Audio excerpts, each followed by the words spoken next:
نحمدہ ونصلی علی رسولہ الکریم اما بعد فاعوذ باللہ السمیع العلیم من الشیطان الرجیم بسم اللہ الرحمن الرحیم۔ سورۃ النحل آیت نمبر 14۔ پہلے بامانی ترجمہ۔ وَهُوَ الَّذِي، اور وہی ہے اللہ جس نے سخر البحر، مسخر کیا سمندر کو، لتاکلوا، تاکہ تم کھاؤ، منہ اس میں سے، لحمن گوشت، طریم و تستخرجوا، تر و تازہ مچھلی کا، و تستخرجوا، اور تاکہ تم نکالو، منہ اس میں سے، حلیتاً زیور، تلبسونہا، کہ تم پہنتے ہو اس کو، وتر الفلک، اور تو دیکھتا ہے کشتیوں کو، مواخرہ، اس حال میں کہ پانی کو پھاڑتی ہوئی چلتی ہیں، فیہ اس میں، وَلِتَبْتَغُوا، اور تاکہ تم تلاش کرو، من فضلہ، اس کا فضل یعنی رزق، وَلَعَلَّکُمْ، اور تاکہ تم تشکرون، شکر کرو۔ آیت نمبر 15۔ وَأَلْقَى، اور اس نے گاڑ دیے، فی الارض، زمین میں، رواسیہ، مضبوط پہاڑ، ان تمیدہ، تاکہ نہ وہ جھک پڑے کسی ایک طرف، بکم، تمہیں لے کر، وَأَنْہَارًا وَسُبُلًا لَعَلَّکُمْ تہتدون، اور بنائیں اس میں نہریں، وَسُبُلًا، اور رستے، لَعَلَّکُمْ، تاکہ تم تہتدون، راہ پاؤ۔ آیت نمبر 16۔ وَعَلَامَاتٍ، اور بنائیں نشانیاں بھی، وَبِالنَّجْمِ، اور ستاروں کے ساتھ بھی، ہم وہ یہتدون، راہ پاتے ہیں۔ آیت نمبر 17۔ آفَمَن یخلق، کیا پھر وہ اللہ جو سب کچھ یخلق، پیدا کرتا ہے، کمن لا یخلق، اسی طرح کا ہے، لا یخلق، جو کچھ بھی پیدا نہیں کرتا، افلا تذکرون، کیا پھر تم نہیں نصیحت حاصل کرتے۔ آیت نمبر 18۔ وَإِن، اور اگر، تعدوا، تم گنو شمار کرو، نعمت اللہ، اللہ کی نعمتوں کو، لا تحصوها، تو تم اس کو گن نہیں سکتے، ان اللہ، بے شک اللہ رب العزت، لغفور رحیم، البتہ بخشنے والا، نہایت رحم کرنے والا ہے۔ اب بامحاورہ ترجمہ اور اس کی تشریح۔ آیت نمبر 14۔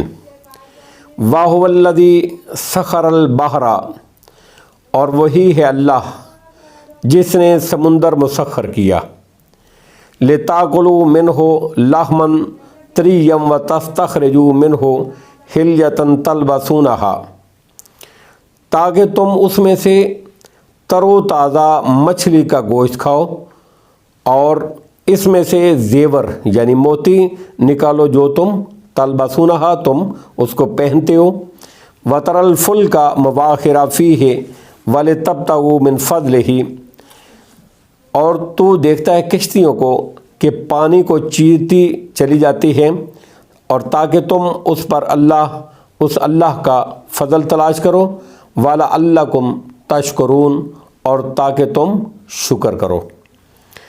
اس میں سمندر کی تلاطم خیز موجوں کو انسان کے تابع کر دینے کے بیان کے ساتھ اس کے 3 فوائد بھی ذکر کیے ہیں۔ نمبر 1 یہ ہے کہ تم اس سے مچھلی کی شکل میں تازہ گوشت کھاتے ہو، اور مچھلی مردہ بھی ہو تب بھی حلال ہے۔ اس کے علاوہ حالت احرام میں بھی اس کا شکار کرنا حلال ہے۔ دوسرے، اس سے تم موتی، سیپیاں اور جواہر نکالتے ہو جن سے تم زیور بناتے ہو۔ تیسرے، اس میں تم کشتیاں اور جہاز چلاتے ہو جن کے ذریعے سے تم ایک ملک سے دوسرے ملک جاتے ہو، تجارتی سامان بھی لے جاتے ہو، جس سے تمہیں اللہ کا فضل حاصل ہوتا ہے، جن پر تمہیں اللہ کا شکر گزار ہونا چاہیے۔ وَلِتَبْتَغُوا مِنْ فَضْلِهِ وَلَعَلَّكُمْ تَشْكُرُونَ، اور تاکہ تم اس اللہ کا فضل تلاش کرو، تاکہ تم شکر کرو۔ آیت نمبر 15۔ وَأَلْقَى فِي الْأَرْضِ رَوَاسِيَ أَن تَمِيدَ بِكُمْ وَأَنْهَارًا وَسُبُلًا لَعَلَّكُمْ تَهْتَدُونَ۔ اور اللہ رب العزت نے زمین میں پہاڑ گاڑ دیے، اللہ رب العزت نے زمین میں پہاڑ گاڑ دیے کہ وہ تمہیں لے کر جھکنا پڑے، ایک سائڈ پہ گرنا پڑے۔ یہ پہاڑوں کا فائدہ بیان کیا جا رہا ہے، اور اللہ رب العزت کا ایک احسان عظیم بھی، کیونکہ اگر زمین ہلتی رہتی تو اس میں سکون ممکن ہی نہ رہتی۔ اس کا اندازہ ان زلزلوں سے کیا جا سکتا ہے جو چند سیکنڈوں اور لمحوں کے لیے آتے ہیں، لیکن کس طرح وہ بڑی بڑی مضبوط عمارتوں کو، پیوندے زمین اور شہروں کو کھنڈرات میں تبدیل کر دیتے ہیں۔ وَأَلْقَى فِي الْأَرْضِ رَوَاسِيَ أَن تَمِيدَ بِكُمْ وَأَنْهَارًا وَسُبُلًا لَعَلَّكُمْ تَهْتَدُونَ۔ اور اللہ رب العزت نے زمین میں پہاڑ گاڑ دیے کہ وہ تمہیں لے کر جھک نہ جائیں۔ وَأَنْهَارًا وَسُبُلًا لَعَلَّكُمْ تَهْتَدُونَ، اور نہریں اور رستے بنائے تاکہ تم راہ حاصل کرو، راہ پاؤ۔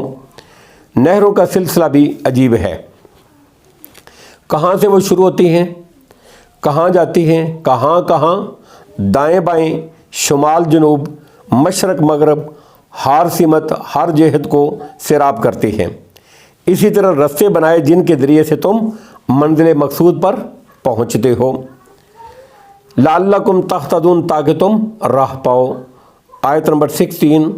وعلامات، اور دوسری نشانیاں بھی بنائیں، اور بھی نشانیاں بنائیں۔ وبالنجم ہم یہتدون، اور تاروں سے بھی لوگ راہ پاتے ہیں۔ آیت نمبر 17۔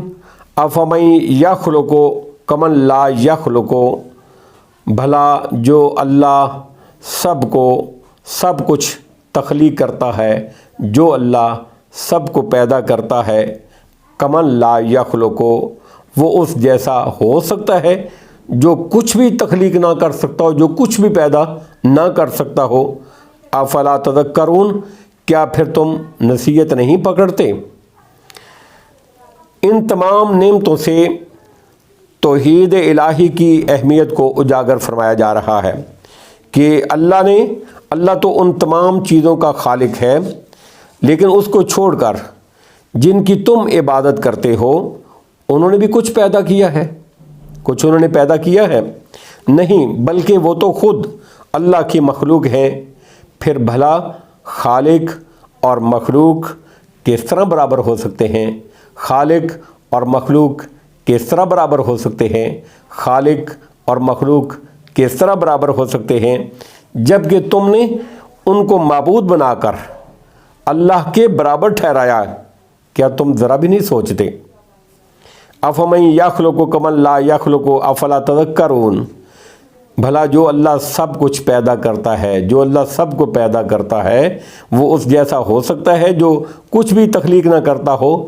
افلا تذکرون، کیا پھر تم نصیحت نہیں پکڑتے؟ آیت نمبر 18۔ وَإِن تَعُدُّوا نِعْمَتَ اللَّهِ لَا تُحْصُوهَا، اور اگر تم اللہ کی نعمتوں کو گننا چاہو، شمار کرنا چاہو، گننا چاہو، لا تحصوها، تو تم اس کو گن نہیں سکتے۔ ان اللہ لغفور رحیم، بے شک اللہ بہت بخشنے والا، نہایت رحم والا ہے۔ واللہ عالم بالصواب، وآخر دعوانا ان الحمد للہ رب العالمین۔